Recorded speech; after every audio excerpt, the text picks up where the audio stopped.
Hi friends, welcome to our channel. ఎలా ఉన్నారండి? అందరూ బాగున్నారా? ఈరోజైతే మనం బెల్లం పొంగలి ఎలా చేయాలనేది చూద్దామండి. దానికోసం ఒక గ్లాసు రైస్ తీసుకుంటే హాఫ్ గ్లాసు పెసరపప్పు సరిపోతుందండి.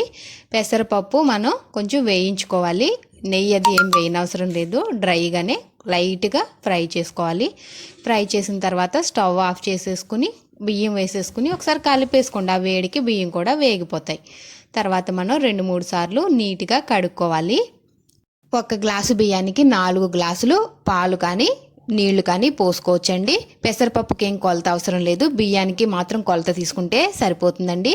నేను ఇక్కడ 2 గ్లాసుల పాలు 2 గ్లాసులు నీళ్లు పోసాను. మనం కుక్కర్ విజిల్ మూత అనేది పెట్టేసుకోవాలి. 4 విజిల్లు వచ్చినాయి అంటే సరిపోద్దండి, పొంగల్ ఉడికిపోద్ది. ఈ లోపుగా మన కొబ్బరి అది వేయించుకోవడానికి ఒక గిన్నె పెట్టుకుని పావు కప్పు నెయ్యి వేసుకున్నాను. తర్వాత 1 గ్లాసు కొబ్బరి ముక్కలు వేసానండి, పచ్చి కొబ్బరి ముక్కలు. మీకు ఇంత కొబ్బరి ఎక్కువ ఇష్టం లేదు అనుకుంటే హాఫ్ గ్లాస్ కూడా వేసుకోవచ్చండి, బాగుంటుంది. కొబ్బరి అనేది గోల్డ్ కలర్లో వేగాలి. చూసారు కదా, ఈ విధంగా వేగినప్పుడే మనకి పొంగల్ తింటున్నప్పుడు కొబ్బరి పంట కింద పడుతూ చాలా టేస్టీగా అనిపిస్తుంది. తర్వాత మనం దానిని పక్కకి తీసేసుకుని అదే నేతిలో జీడిపప్పు కిస్మిస్లను కూడా వేయించేసుకోవాలండి. ఈ వేయించుకునే లోపుగానే మనకి 4 విజిల్లు వచ్చేసాయి పొంగలి. తర్వాత మనం మూత తీసుకుని చూద్దామండి.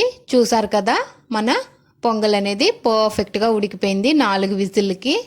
ఇప్పుడైతే బెల్లం వేసుకోవాలండి. బెల్లం కొలత తీసుకోవడం కోసం మనకి ఫస్ట్ మనం 1 గ్లాస్ రైసు 1/2 గ్లాసు పెసరపప్పు కదా తీసుకున్నాము, అదే 1.5 కొలత బెల్లం తీసేసుకుంటే కరెక్ట్గా సరిపోతుందండి. స్వీట్ అనేది మీకు కొంచెం ఎక్కువ కావాలంటే ఇంకొక పావు గ్లాస్కి వేసుకోవచ్చు.